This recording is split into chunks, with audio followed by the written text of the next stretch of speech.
Today we will consider another special case. The case where the plane wave is incident from a lossless dielectric medium onto a lossy dielectric medium. It's going to be a little interesting, or should I say, little more complicated than the previous cases, because when the wave is propagating in a lossy dielectric medium, both the propagation constant and the impedance are complex quantities. Again, the basic philosophy remains the same. Fortunately, the analysis that we have done, we assume that the propagation constant is gamma and intrinsic impedance is eta, and we did not put any restrictions on these values. We assume them to be whatever they are in general complex. Therefore, the transmission coefficient and reflection coefficient and the relationship between the two is still valid for the case that we are considering. Since medium 1 is a lossless dielectric, sigma 1 is 0, and since region 2 is lossy dielectric, sigma 2 is not 0, therefore eta will be slightly different. Eta 1 is purely real and eta 2 is complex.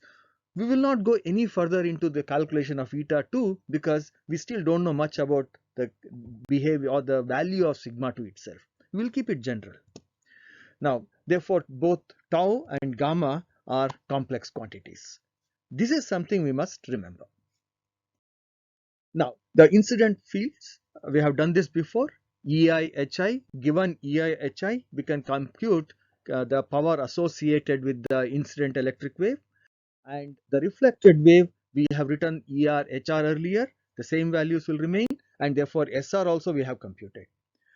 For the transmitted wave, we'll spend a few more moments today. ET, convince yourself the ET is correct. Tau is complex. HT is given here. It has e to the power of minus alpha 2z. It is an attenuating wave, and tau is complex as well as eta 2 is complex. Yes. Now, in order to compute the power, we calculate half of real part of ET cross HT star. ET is exactly ET, there is nothing to be done. Let's write HT star.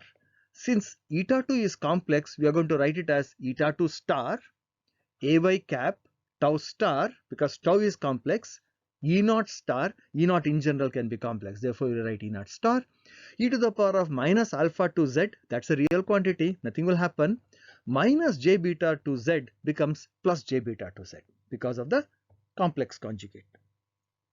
Now multiply, take the cross product and collect all the terms. AX cross AY gives me AZ, power is flowing in the positive Z direction. Tau star gives me mod tau square. E naught star gives me mod E naught square. E to the power of minus alpha to Z and minus alpha to Z gives me my e to the power of minus 2 alpha to Z. What is left? Left is two quantities, eta 2 star and e to the power of j beta to Z, and with multiplied by e to the power of minus j beta to z, that becomes 1. Therefore, you are left with real part of 1 upon eta 2 star. Please be gentle with this quantity.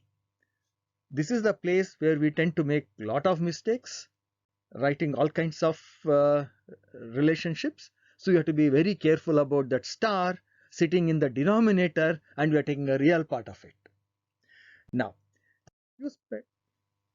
if you spend some time, we have done this before. We wrote all the three equations in all the three regions, and we computed the total power in region 1, which was 1 upon 2 eta 1 Az cap E naught square 1 minus mod gamma square. Incident power minus reflected power is what is going to region 2. But we just now computed ST bar, which is the transmitted power density, as this equation here. They should be equal to each other if everything is perfect. At z equal to 0, whatever power is hitting that interface should be equal to the power that is entering the interface as calculated by ST. Now the assignment to you is, the question to you is, prove that this quantity on the left side is equal to quantity on the right side. Okay. How do we plot the fields? The process is very simple. We look at the phasor quantities of electric and magnetic field, both in region 1 and in region 2, and we convert them into time harmonic form. basically multiply it by e to the power of j omega t and take the real part of it. Notice when you are computing Et, tau, since it is a complex quantity, it will not come out of the real part. It will be sitting inside the real function, real part of that function. Okay, we have the last curve which talks about the current in the two regions. Since sigma is 0 in region 1, the conduction current is 0. Whereas in region 2, sigma is non-zero, therefore J equal to sigma 2 times E. If you notice here, if gamma is not 0, then in region 1, we will have a standing wave. Whereas in region 2, it will be a traveling wave. Because of the presence of e to the power of minus alpha to z, it will be an attenuating traveling wave. As we go along the z direction, the amplitude of the electric field decreases. Therefore, the amplitude of the current also decreases. If I were to play this movie now, you can see that in the region 1, you have a standing wave. Yeah, we are very comfortable with the meaning and understanding of the standing wave. In region 2, the wave is an attenuating but traveling wave.